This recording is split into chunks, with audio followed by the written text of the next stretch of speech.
Very good morning जी सबको। राजपूत समीर पठानिया जी आपको सबसे पहले गुड मॉर्निंग जी। और सनी ठाकुर जी आप भी जुड़े, आपके लिए भी जो है बहुत बहुत शुभकामनाएं जी। आज का दिन आपका सही रहे। बिल्कुल। बिल्लू मोहन जी और रेखा शर्मा जी, अमित ठाकुर जी, सनी ठाकुर जी, प्रेम सिंह जी, आदित्य राणा जी, राजपूत, नीरज मनहास, चंद्रमणि, अभी शर्मा, बहुत बहुत शुक्रिया जी आप लोगों को इस जुड़ाव के लिए। और चंद्रादित्य मेहता, अभी शर्मा गुड मॉर्निंग, बहुत बहुत शुक्रिया आप सब लोगों के जुड़ाव के लिए। सनी ठाकुर, चंद्र ठाकुर, सोनू हरुष बाबा, बहुत बहुत शुक्रिया जी आपका भी जुड़ाव के लिए। पंकज चौधरी, बहुत बहुत शुक्रिया पंकज चौधरी जी, आप बहुत संस्कारी आदमी हैं। आप लोग जुड़ते हैं तो हमारा फैसला जो है बढ़ता है जी, हमारा हौसला बढ़ता है।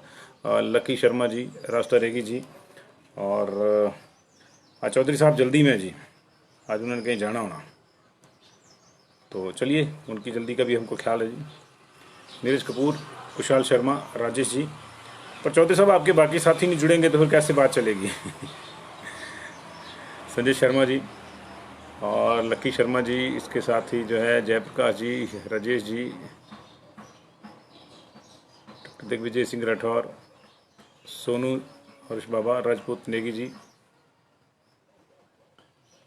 काहन ठाकुर, पंकज शर्मा, पवन ठाकुर, बहुत बहुत शुक्रिया जी आप सब लोगों के जुड़ाव के लिए। बस थोड़ी देर में शुरू करेंगे, थोड़े से और लोग जुड़ जाए, क्योंकि चौधरी साहब जल्दी जल्दी उठ जाते हैं, लेकिन मुझे लगता है थोड़ा सा बाकी लोग जो है स्लगिश हैं थोड़े से, तो धीरे धीरे आएंगे। आपका सबका अपना अपना अंदाज है जी, और फिर उसके साथ शुरू कर देंगे जी हम लोग।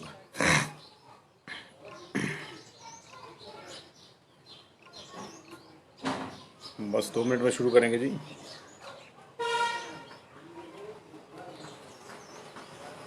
तो गुड मॉर्निंग एवरीवन, और अभी का आज का बुलेटिन शुरू करते हैं। केंद्र सरकार ने जो है त्योहारों के दौरान जो है, एक तो बाज़ारों में रौनक रहे, लोगों की परचेजिंग कैपेसिटी बढ़ी रहे, इसके लिए कुछ बड़े पैक्स दिए हैं, बड़े सोप्स दिए हैं। अलग अलग जगहों पे जो है मंत्रियों ने इसकी घोषणा करी है। कल हमारे यहाँ भी जो केंद्रीय वित्त, राज्य एवं कारपोरेट मंत्री अनुराग ठाकुर थे, वो आए थे। राज्यों के लिए भी जो है एक मुश्त कुछ पैकेजेस दिए हैं केंद्र ने। सबसे पहले केंद्रीय कर्मचारियों के लिए जो है उन्होंने एक स्कीम लॉन्च करी है कि जो एलटीसी का पैसा मिलता है उसको आप कैश ले सकते हैं, और ये कैश वाउचर जो है इसके जो है आप हासिल कर सकते हैं। और पहले होता था कि आप एलटीसी पे जाएंगे तभी जो है आपको ये पैसा मिलता था। अभी ये रिलैक्सेशन कर दिया कि आप त्योहारी चीज़ों में कुछ सामान भी खरीदते हैं तो ये पैसा उसमें एडजस्ट हो जाएगा। हालांकि ये जो सूची है उस तरह के सामान की जो खरीद आप कर सकते हैं वो आपको चेक करनी होगी, क्योंकि वो डेजिग्नेटेड है, वो डिटरमाइंड है कि आप ये चीज़ें खरीदेंगे तो आपको जो है इसका लाभ जो इस योजना का मिलेगा। तो ये एक बड़ी योजना है जी, और बड़े स्तर पे जो है इसको लागू किया गया है। और अगर हम बात करें तो ये एक अच्छा मामला है, और त्योहारों पे जो है खरीदारी बढ़ाने के लिए जो ये सारा मामला है। और अगर आप एडवांस लेना चाहते हैं सेंट्रल कर्मचारी, तो 10,000 रुपये का एडवांस भी उनको जो है दिवाली से पहले जो है फेस्टिवल सीजन में मिल जाएगा। और केंद्रीय वित्त मंत्रालय का मानना है कि इससे बाजार में जो 1 लाख करोड़ रुपए की जो मांग है वो जनरेट होगी, और लोगों को त्यौहार मनाने में आसानी रहेगी, और व्यापारियों का जिनका नुकसान हुआ है लॉकडाउन की वजह से मार्केट में पैसा आएगा। तो ये इसलिए किया गया क्योंकि 8 माह में महंगाई की दर जो है सर्वाधिक बढ़ गई है। औद्योगिक उत्पादन जो 8% गिर गया है, ये लॉकडाउन और अनलॉक के जो पीरियड से इसमें, तो कोरोना ने काफ़ी जो है समस्या जो है वो पैदा करी है। तो 10,000 रुपये अग्रिम मिलेंगे जी केंद्रीय कर्मचारियों को, और जो एलटीसी के बदले नकदी वाउचर भी मिलेगा। और ये जो है आप नकदी वाउचर वाली जो स्कीम है इस पर 5,675 करोड़ रुपये जो है केंद्र सरकार खर्च करेगी, और इसमें जो है सार्वजनिक उपक्रमों और बैंकों को 1,900 करोड़ रुपए दिए जाएंगे अलग से। राज्य सरकारें निजी क्षेत्र में भी एलटीसी लागू कर सकती हैं अगर उनकी मर्जी हो तो। अब देखना होगा कि राज्य सरकार यहाँ क्या करती है क्या नहीं करती है। और हिमाचल प्रदेश को केंद्र ने जो है 450 करोड़ रुपए का जो कर्ज है वो 50 साल के लिए बिना ब्याज के दिया, 50 साल बाद लौटाना होगा। तो जाहिर है कि जब लौटाएगा कोई तो लौटाएगा, लेकिन फिलहाल तो एक बड़ी बात है कि जयराम सरकार के लिए राहत है कि 450 करोड़ रुपए का जो एक मुश्त कर्ज है उसको मिल गया, और उस पर ब्याज भी नहीं देना, और अभी नहीं देना है, 50 साल बाद देना, तो जो आएगा वो देगा जी।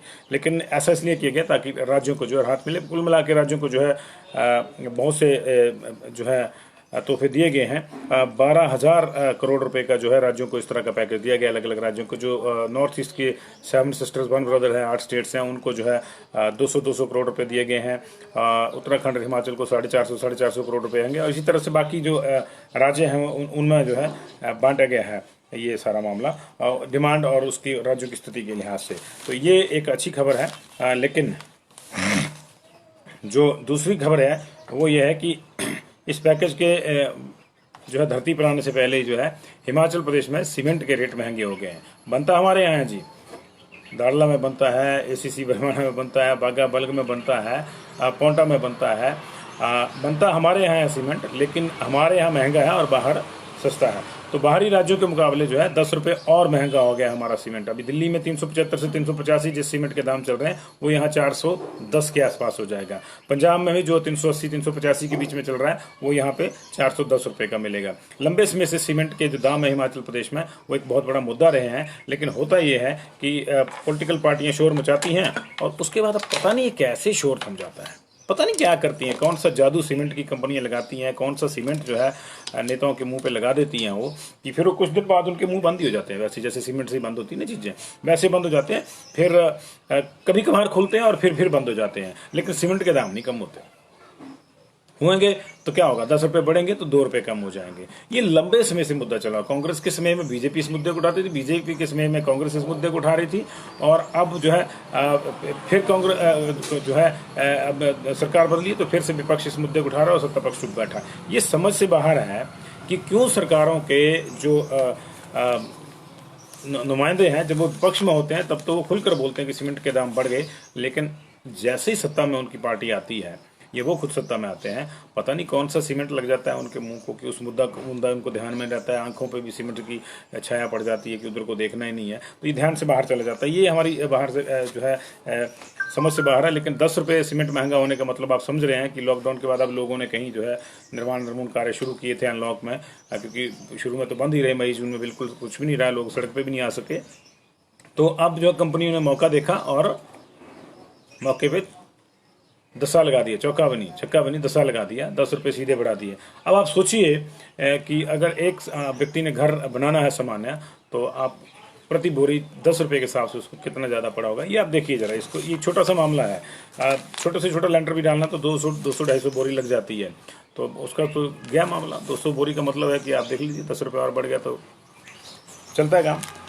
लेकिन जनता को इसी तरह से लूटा जा रहा है और कोई कुछ बोलता नहीं है, ये प्रॉब्लम है जी। और सीमेंट की क्वालिटी सुभाष ठाकुर जी कह रहे हैं कि अच्छी नहीं है, मतलब उसकी ग्रेडिंग भी कम है और उसके पैसे भी ज़्यादा लिए जा रहे हैं। तो हिमाचल के साथ ही अन्याय क्यों हो रहा है, ये एक बड़ा सवाल है। ज़मीन हमारी, क्लिंकर हमारा, और सब्सिडी हमारे यहाँ लेते हैं, बिजली की मोटी सब्सिडी लेते हैं, बाकी फ़ायदे लेते हैं उद्योग यहाँ से, सरकारों से वो तमाम फ़ायदे टैक्स में बाकी चीज़ों में छूट लेते हैं। हमारे ही लोगों को जो है वही सीमेंट महंगा बेचा जाता है। ऐसा क्यों, और क्यों नहीं ऐसे नेतृत्व को जो है बार बार पूछा जाए कि भैया आप लोग करते क्या हैं, क्या कुछ गोलमोल है कि मुद्दा उठाओ उसके बाद जो चुप्पी हो जाती है, क्या उसके पीछे कुछ गोलमोल है, उसका पता चलना चाहिए। आम आदमी के नाम पर जो है इस तरह की राजनीति होती है कि जी बड़े लोग परेशान हो गए, ये हो गया, लेकिन थोड़ी देर बाद जो है सीमेंट के दाम तो वहीं के वहीं रहते हैं। ये 10 रुपये बढ़ा के जो है 2 रुपये कम कर दी जाते हैं, मतलब 8 तो फिर भी बढ़ जाएंगे। तो पूरी बढ़ोतरी कभी भी वापस नहीं हुई। मैं 20 साल से इस मुद्दे को मैं खुद देख रहा हूँ। जब किशोरी लाल जी उद्योग मंत्री थे तब से मैं देख रहा हूँ इस पूरे मुद्दे को। और जब किशोरी लाल जी विपक्ष में थे तो कहते थे कि जी देखिए हमारा पर्यावरण खराब कर दिया, हमारे पहाड़ खराब कर दिए, सीमेंट हमारे को महंगा है। जब किशोरी लाल जी उद्योग मंत्री बने तो ये मुद्दा गायब हो गया, तो दूसरों ने उठाना शुरू कर दिया। जो विपक्ष में चले गए, फिर विपक्ष वाले सत्ता पे आरोप लगाते हैं, सत्ता वाले जब विपक्ष में जाते हैं तो फिर वो आरोप लगाना शुरू कर दें। लेकिन जो सत्ता में आते हैं तो कोई भी नहीं बोलता इस पूरे मामले पे। असली प्रॉब्लम ये है। तो सीमेंट महंगा हो गया जी, ये दूसरी जो है आज की बड़ी खबर है। और इस बार कुल्लू का दशहरा जो है बिल्कुल सांकेतिक होगा, विशुद्ध रूप से सांकेतिक होगा। सिर्फ 100 लोग जो हैं वो रथ खींच पाएंगे। 7 देवता, अभी तक की सूचना के मुताबिक सिर्फ 7 देवताओं को बुलाया जाएगा, जिनका जो रथ के दाईं बाईं और रथ के बीच में जो है 7 आगे पीछे चलना जो है जरूरी है। वही लोग जो है वो वही देवता शामिल हो पाएंगे, बाकी देवताओं को निमंत्रण भी नहीं दिया जाएगा। पिछली 300 से अधिक देवता हैं घाटी में जो कुल्लू दशहरे में निमंत्रण का जिनको जो है निमंत्रण पत्र दिए जाता है। 280 पिछले दशहरे में आए थे, लेकिन इस बार जो है सिर्फ 7 देवताओं को बुलाया जाएगा। और रघुनाथ जी के रथ को खींचने के लिए सिर्फ 100 लोग होंगे, और वही लोग खींच पाएंगे जो अपना कोरोना टेस्ट करवाएंगे। उनका कोरोना टेस्ट होगा बाकायदा, और जो लोग रथ में बैठेंगे उनका भी कोरोना टेस्ट होगा। तो रथ यात्रा में हिस्सा लेने वाले, हिस्सा लेने का मतलब है कि जो रथ खींचेंगे, जो रथ पे बैठेंगे, या फिर जो देवताओं के कारकुन देवताओं के साथ आएंगे, उन सब का कोरोना टेस्ट होगा। और इसके बाद ही जो है वो सांकेतिक रूप से जो रीति रिवाज है दशहरे का वो संपन्न कराया जाएगा। इसी तरह जो भगवान नरसिंह देव की जो जलेब निकलती है, जिसको राजा की जलेब भी बोलते हैं, जो राउंड लगाते हैं पूरे दशहरा क्षेत्र का सुरक्षा के लिए, वो भी सीमित मात्रा में निकलेगी। सीमित मात्रा बोले तो अश्व चलता है भगवान का, नरसिंह देव जी का, और महेश्वर सिंह जाते हैं पालकी में, तो वो एक बड़े लाभ लश्कर के साथ चलता है और पुरानी राशि परंपराओं को जिंदा करता है वो, और उनकी झलक हमको दिखाता है। तो वो शायद उस फैन फेयर के साथ वो नहीं मिलेगा जी। तो कुल्लू दशहरे का मामला जो है, कोई सांस्कृतिक कार्यक्रम नहीं, कोई एक्स्ट्रा बाजार नहीं, कोई एक्स्ट्रा भीड़ नहीं, कोई और एक्स्ट्रा कार्यक्रम नहीं। सिर्फ शिव रघुनाथ जी जो है ढालपुर से आएंगे, रथ यात्रा होगी, अस्थाई शिविर में जाएंगे, वहाँ जो पूजा अर्चना है वैसे होती रहेगी, और सब क्लोज्ड सर्कल्स में होगा ये। और उसके बाद जो है तमाम जो है 7 दिन, 25 तारीख से लेकर जो है 7 दिन तक वो रहेंगे वहाँ, और उसके बाद जो है ये संपन्न हो जाएगा दशहरा। लेकिन भीड़ जो है अलाउड नहीं होगी, और मुझे लगता है कि भीड़ के मामले में तो लोग स्वयं नियंत्रित हैं, उतने ज़्यादा नहीं आएंगे। लेकिन ये इम्पॉर्टेंट है कि जो जो लोग रथ यात्रा में हिस्सा लेंगे या जिन देवताओं को बुलाया जाएगा उनके साथ जो जो लोग आएंगे, हालांकि वो भी सीमित संख्या में होंगे, ऐसा नहीं पहले तो 20, 50, 100 भी आ जाते थे देवगण जो थे, लेकिन अभी वो भी सीमित संख्या में होंगे, लेकिन उनके भी कोरोना टेस्ट होंगे। तो ये जो है दिस इज़ क्वाइट इम्पॉर्टेंट। और अंतर्राष्ट्रीय कुल्लू दशहरा पर जो है इसकी मार पड़ेगी। उधर कर्नाटक में मैसूर का जो दशहरा है उस पर भी इस तरह के जो है मामले हैं। रेशमा जी, मैं कुल्लू की ही बात कर रहा हूँ, कुल्लू के दशहरे की बात अगर कर रहा हूँ तो कुल्लू का ही अपडेट है जी। और कुल्लू में ही एक और समस्या आ गई है कि अटल टनल को जो है अब 14 तारीख से, यानी कल से रात के लिए बंद कर किया जाएगा, और अगले आदेशों तक, क्योंकि अभी जो है वेल्डिंग और इलेक्ट्रिक का काम जो है कुछ होने हैं, बचते हैं वहाँ पे, जो छोटे मोटे रहते हैं, फिनिशिंग उनकी होनी है। तो ये शाम के 9 बजे से लेकर सुबह के 6 बजे तक जो है वो बंद रखा जाएगा, और इसमें जो इसकी मेंटेनेंस का जो छोटा मोटा काम बचता है BRO पहले उसको पूरा करेगा, और फिर जो है ताकि जो आपके ठेठ सर्दी वाला जो सीजन शुरू होता है उस दौरान जो है आपको दिक्कत ना हो। तो अटल टनल जो है अभी रात के 9 बजे से सुबह के 6 बजे तक बंद रहेगी कल से। तो उसी लिहाज से आप जो है अपना जो टूर है, चाहे वो लाहौल स्पीति के भाई है, चाहे पर्यटक है हमारे, उसी लिहाज से अपनी जो है चीज़ें वो रेगुलेट करें। और अटल टनल को लेकर और जो मामला है वो कांग्रेस सरकार ने जो है, कांग्रेस पार्टी ने जो है ये चेतावनी दी है कि उन्होंने जब उसका उद्घाटन कराया था धुंधी में, सोनिया गांधी ने, वो पट्टिका गायब हो गई है।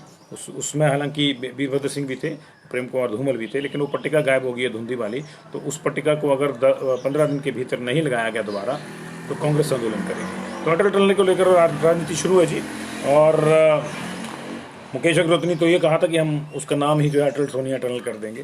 तो अच्छी बात है, अटल सोनिया टनल हो जाए तो भी बढ़िया नाम है, कोई दिक्कत नहीं है। और इसी तरह से जुगलबंदियाँ होती रहनी चाहिए। तो ये जो है 2 बड़ी खबरें जो हैं इस हिमाचल की थी।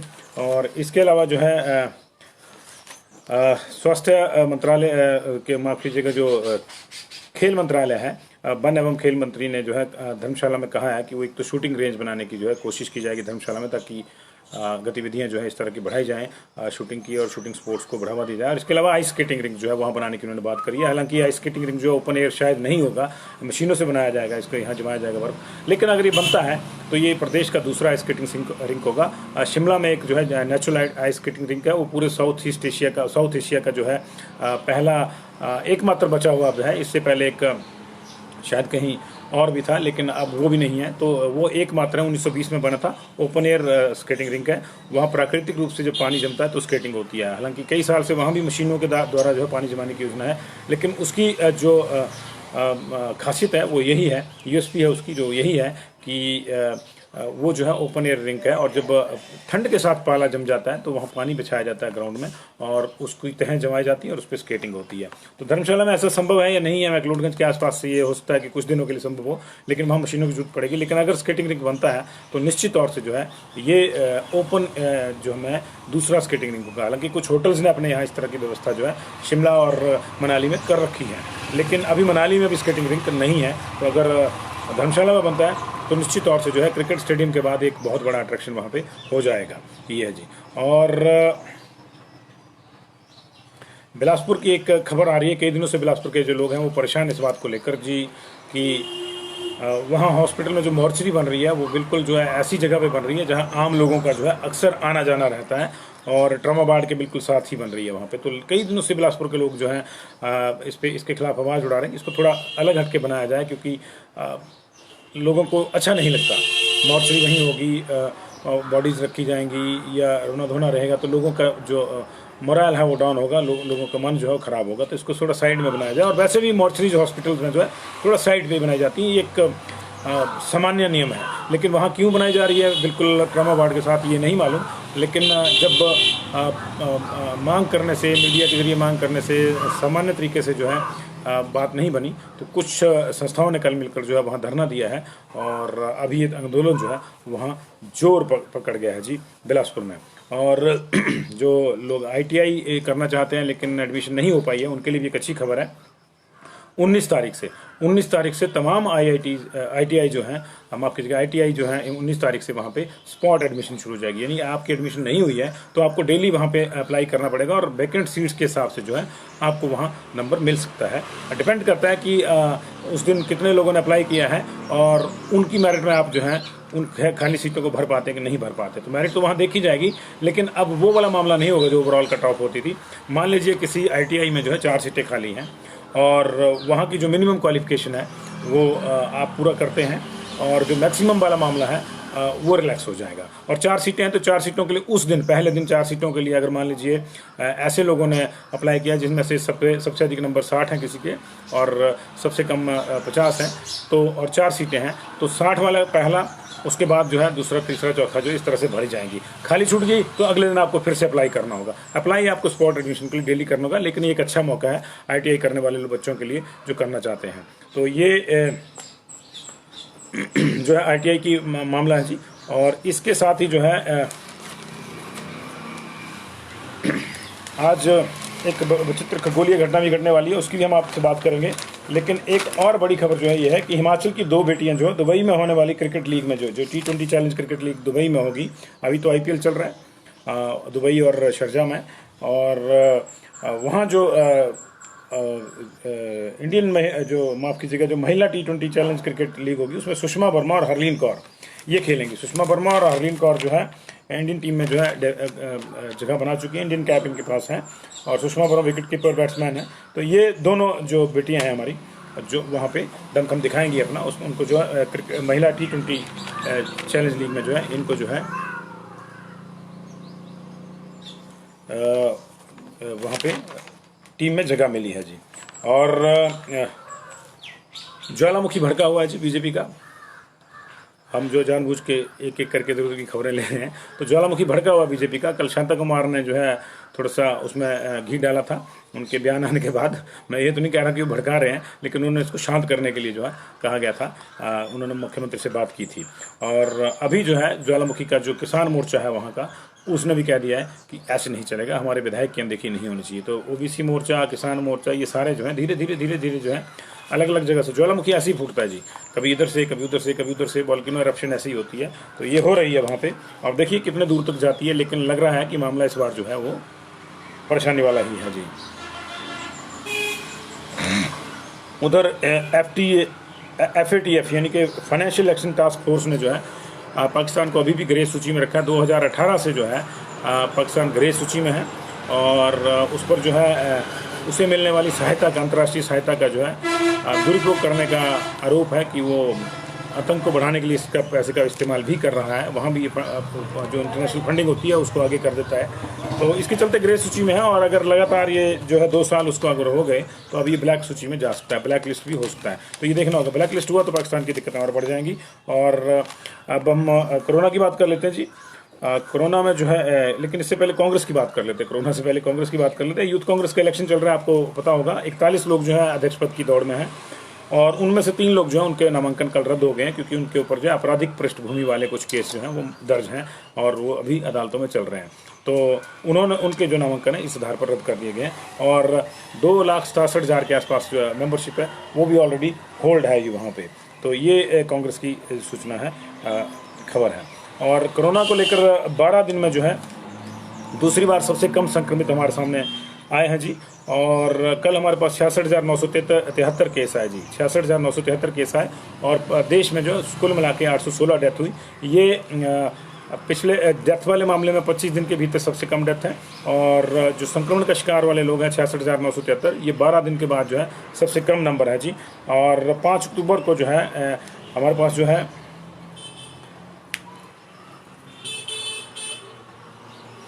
61,267 लोग आए थे जी। और उससे पहले 25 अगस्त को जो 60,975 लोग सामने आए थे एक दिन के भीतर जो है।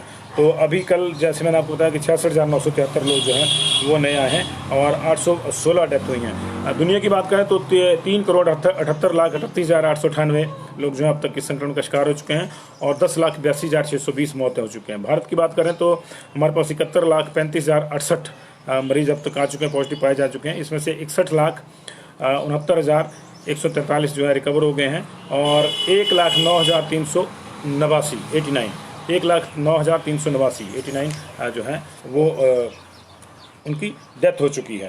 तो धीरे धीरे जो है ये मामला अब शांत होता नज़र आ रहा है और अच्छी बात है। जितनी जल्दी ये नामुराद बीमारी चली जाए उतना बढ़िया। और तो ये अब तक अपडेट है। कल की अगर जो किसी को मोटा मोटा अपडेट चाहिए तो एक हमारी दर्शक पूछ रही थी, कुल्लू का अपडेट पूछ रही थी। कुल्लू में कल कुछ केसेज आए हैं निश्चित रूप से, ढालपुर के केसेज आए हैं। शीशा माटी का भी एक केस है जी, कुल्लू में एक्टिव केस है वहाँ पे। कुछ जो है ढालपुर के और कुछ एक मोहल का भी केस आया और शमशी का भी एक केस आया जी। और इसके अलावा जो ओवरऑल अगर बात करें तो 173 केस आए हैं हमारे पास कल हिमाचल प्रदेश में। 10 केस जो हैं बिलासपुर के हैं, 10 चंबा के हैं, 9 हमीरपुर के हैं, 19 कांगड़ा के हैं जी। 19 कांगड़ा के आए थे, 4 किन्नौर में आए थे। कुल्लू में 24 केस आए थे जी हमारे पास। और लाहौल स्पीति में 10 केस आए थे। 10 के 10 जो तिंदी वाली जो महिला है जिनकी डेथ हो गई थी उनके जो रिश्तेदार और प्राइमरी कॉन्टैक्ट थे वो थे। और इसके अलावा शिमला में 36 केस आए थे। सिरमौर में हमारे पास 15 केस आए थे जी। और सिरमौर में 15 केस आए थे, सोलन में 12 केस आए थे, ऊना में 7 केस आए थे। 219 लोग जो है रिकवर हुए थे हमारे पास। इसमें से 18 रिकवर हुए थे बिलासपुर में, 23 चंबा में, 73 कांगड़ा में, 2 किन्नौर में, 6 मंडी में, 33 शिमला में, 15 सिरमौर में और 26 लोग जो थे वो रिकवर हुए थे सोलन में। 23 लोग जो है ऊना में रिकवर हुए थे। 219 लोग रिकवर हुए थे। हमारे पास इस समय जो है 17,579 लोग जो है अभी एक्टिव पॉजिटिव पाए जा चुके हैं कुल मिला के। और 2639 हमारे पास जो है वो इस वक्त एक्टिव हैं। और आज एक बड़ी खूबसूरत खगोलीय घटना होने वाली है जी। आज मंगलवार है और आज मंगल ग्रह जो है पृथ्वी के सबसे नज़दीक होगा और अपने नारंगी रंग में जो है चमकता हुआ दिखाई देगा। और अद्भुत बात हो गया कि यह जो बिल्कुल अपोजिट होगा सूर्य के, और सूर्य, पृथ्वी और मंगल सीधे एक लाइन में होंगे जी। बिल्कुल सन के अपोजिट होगा जो मंगल है जी। और ये धरती के नज़दीक आ जाए इससे और ये दिखाई देगा इसको। और जो आज नहीं इसको देख पाएंगे उनको 15 साल इंतज़ार करना पड़ेगा। फिर ये 11 सितंबर 2035 में जो है ये नज़ारा देखने को मिलेगा। और आप इनको जो है अपनी आंखों से भी देख पाएंगे आज इसको, सामान्य रूप से भी देख पाएंगे। हालांकि अगर आप टेलीस्कोप का इस्तेमाल करते हैं तो ये ज़्यादा बेहतर रहेगा। तो खगोल विज्ञान के लिए, ज्योतिषियों के लिए ये एक निश्चित तौर से बड़ा मौका है। आप अगर आपके पास क्वालिटी का टेलीस्कोप है तो आप ग्रह की सतह तक की झलक भी जो है वो पा सकते हैं। तो ये एक अच्छा मौका है साइंस के स्टूडेंट्स के लिए और एस्ट्रोलॉजी वालों के लिए और एस्ट्रोलॉजी के लिए, एस्ट्रोनॉमी वालों के लिए, दोनों के लिए जी।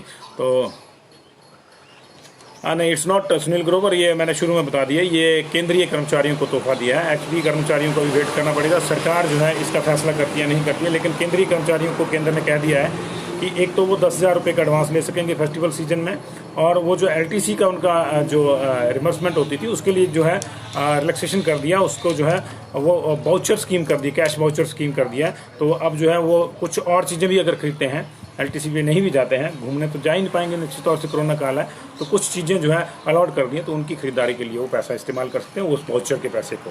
हालांकि ये देखना होगा कि जो चीज़ें जो हैं उस लिस्ट में हैं या नहीं हो गए। और राज्य सरकार को कहा कि अगर वो चाहें तो इस पैकेज को अपने यहाँ भी लागू कर सकते हैं। तो राज्य सरकार करती है या नहीं करती है देखना होगा, क्योंकि राज्य सरकार के साथ अभी हमारी दिक्कतें आ रही है कि 2 बड़े फैसले हमारे अटक गए हैं जी। एक बसों के परिचालन का, जो इंटरस्टेट बसें चलनी है उनके परिचालन के इंटरस्टेट के लिए, और दूसरा स्कूल्स वाला मामला जो है हमारा डेफर होता नजर आ रहा है। क्योंकि माननीय मुख्यमंत्री कल कोरोना पॉजिटिव आ गए थे, उसके बाद अभी वो 10 दिन तक जो है प्रोटोकॉल के तहत जो है आइसोलेशन में रहेंगे, उसके बाद जो है डॉक्टरों की देखरेख में रहेंगे और उसके बाद 7 दिन के लिए जो है वो होम आइसोलेट रहें। तो 17 दिन का लंबा मामला है ये। तो ये देखना होगा कि जो अनुराग जी, आप हमारे जो है बुलेटिन में जो लगता है कि प्रॉपरली नहीं देख रहे हैं। एक तो इस शब्द पे मुझे आपत्ति है, इधर उधर की बातें नहीं है, खबरें हैं लोगों के। सीमेंट बढ़ गया तो आपको उसका फर्क नहीं पड़ेगा क्या है? कोरोना का अपडेट के लिए हमारे जो है डेडिकेटेड बुलेटिन है, दोपहर का, शाम 6 बजे का और 9:30 बजे का रात का। उसमें कोई हम दूसरी खबर नहीं देते हैं। आपकी जानकारी के लिए मॉर्निंग बुलेटिन है, कोरोना के साथ साथ जो बाकी जगहों की भी चर्चाएं देते हैं। अभी कोरोना जो है इस बुलेटिन में हमने शुरू से नहीं लिया है, शुरू से नहीं लिया। अगर आपने शुरू से नहीं देखा बुलेटिन तो उसमें हमारा कसूर नहीं है। बहुत बहुत शुक्रिया आप लोगों का। तो ये थोड़ा सा एक बार चेक कर लेना चाहिए कि बाकी क्या है। जी। तो ये मुख्यमंत्री जो है अभी आइसोलेट हैं और अभी जो है डॉक्टर्स की देखरेख में जो 10 दिन का आइसोलेशन पीरियड है वो पूरा करेंगे। उसके बाद 7 दिन की जो स्ट्रिक्ट होम आइसोलेशन भी रहती है तो वो इनको पूरी करनी पड़ेगी। उसके दौरान वो काम करते हैं नहीं करते हैं देखना होगा, लेकिन अभी जो है वो फ़ोन भी नहीं सुनेंगे 10 दिन तक, ऐसा बताया गया हमें। उनके परिवार के लोग नेगेटिव हैं क्योंकि उन्होंने खुद को आइसोलेट कर लिया था। उनकी जो कॉन्टैक्ट ट्रेसिंग है वो बड़े लंबे पैमाने पर हो रही है। वो देखा जा रहा है कि किस किस को जो प्राइमरी कॉन्टैक्ट में उनके कौन है, तो उनके भी टेस्ट होंगे। कुछ बड़े अधिकारी उनके साथ हेलीकॉप्टर में जो है कुल्लू से आए थे, मनाली से आए थे। और हेलीकॉप्टर की एक बड़ी समस्या ये रहती है कि उसमें जो हेलीकॉप्टर सरकार के पास है उसमें एयर सर्कुलेशन का कोई इंतज़ाम नहीं रहता। तो 1 घंटे की जो फ्लाइट थी, 50 मिनट की 1 घंटे की, उस फ्लाइट में जो एयर वही सर्कुलेट हुई होगी जो हेलीकॉप्टर के भीतर थी। तो निश्चित तौर से कोरोना के लिहाज से ये थोड़ा संवेदनशील है। तो ये अलग अलग खबरें। अब IPL में जो है कल एक बार फिर से जो है RCB ने जीत दर्ज करी है कोलकाता नाइट राइडर्स पे, और ये उनकी 5वीं जीत है 7 मैचों में से। तो RCB इस बार फुल मोमेंटम में नज़र आ रही है और उधर CSK जो है वो परेशानी में है। आज उसके लिए करो या मरो का मुकाबला है सनराइजर हैदराबाद के खिलाफ, और अगर आज वो टीम हार जाती है तो उसके फिर प्ले ऑफ में पहुंचने के जो चांसेस है वो ऑलमोस्ट खत्म समझिए। फिर दूसरों के ऊपर डिपेंड करेगा कि उनको प्ले ऑफ में जगह मिलती है नहीं मिलती, फिर उनके ऊपर डिपेंड नहीं रहेगा। तो आज उनके लिए करो या मरो का मुकाबला है जी। और ये दोनों टीमों के लिए सनराइजर हैदराबाद की स्थितियां भी कोई ज़्यादा अच्छी नहीं है, लेकिन CSK से अच्छी हैं। तो ये मामला है IPL का, कोरोना का, और कुल मिला के जो है प्रदेश की स्थितियों का। सीमेंट 10 रुपये महंगा हो गया है और अभी देखना होगा कि सरकारें क्या फैसला लेती हैं। स्कूल्स और बसेस, इंटरस्टेट बसेज जो है चलनी है, उनका परिचालन जो है अभी थोड़ा रुक जाएगा, क्योंकि अब कैबिनेट की बैठक कब होती है इस पर डिपेंड करेगा। तो ये देखना होगा कि 10 दिन के बाद मुख्यमंत्री जो है जो होम आइसोलेशन उनकी, उसके दौरान ऑनलाइन कोई बैठक ले लेते हैं या कोई बीच में फैसला हो जाता है, कुछ भी नहीं कहा जा सकता। लेकिन कायदे से जो है मुख्यमंत्री को जो है कामकाज से दूर रहना है, क्योंकि फ़ोन भी कहा कि नहीं सुनेंगे। तो 17 दिन का मतलब है कि नवंबर तक जो है मामला चला गया इस लिहाज से। तो अभी स्कूलों में जो स्टाफ आ रहा है वो वैसे ही आएगा। अपने स्तर पे कोई अगर सरकार या विभाग निर्णय लेता है तो उससे आपको अवगत कराएंगे, लेकिन ऐसा लग रहा है कि इंटरस्टेट बसेस और स्कूल की जो क्लासेस हैं उनका मामला जो है अभी थोड़ा डेफर हो गया। और इंटरस्टेट बसेज को अगर छोड़ दें तो स्कूल के डेफर होने के मामले में कुछ ज़्यादा मुझे नहीं लगता कि फ़र्क होना चाहिए, क्योंकि अभी उस तरह की स्थितियाँ सच में ही नहीं है कि बच्चों को स्कूल बुलाया जाए। लेकिन इंटरस्टेट बसेज का मामला थोड़ा सा इसलिए भी प्राइमरी कंसर्न है क्योंकि त्योहारों पे कुछ लोग जो अभी बाहर होंगे उनको आना होगा। तो अगर वो अपनी गाड़ी करके ही आएंगे, किसी जो बेचारे जिसके पास गाड़ी नहीं है, तो उसको तो त्यौहार उसका वहीं हो जाएगा महंगी टैक्सी करने में। तो चंडीगढ़ से कम आना पड़ेगा, या होशियारपुर से आना पड़ेगा, ये पठानकोट से आना पड़ेगा, मतलब प्रदेश की जो सीमा है उसके बाहर से उनको जो है वो आना पड़ेगा। तो बसेज जो है इंटरस्टेट उस लिहाज से जो है थोड़ा इंपॉर्टेंट था इशू। तो लेट्स सी, विभाग ने कहा था कि चला दिया जाएगा, लेकिन इसका फैसला क्योंकि कैबिनेट में होना, तो अब कैबिनेट होती या नहीं होती है इस पर बहुत ज़्यादा डिपेंड करेगा। बहुत बहुत शुक्रिया जी।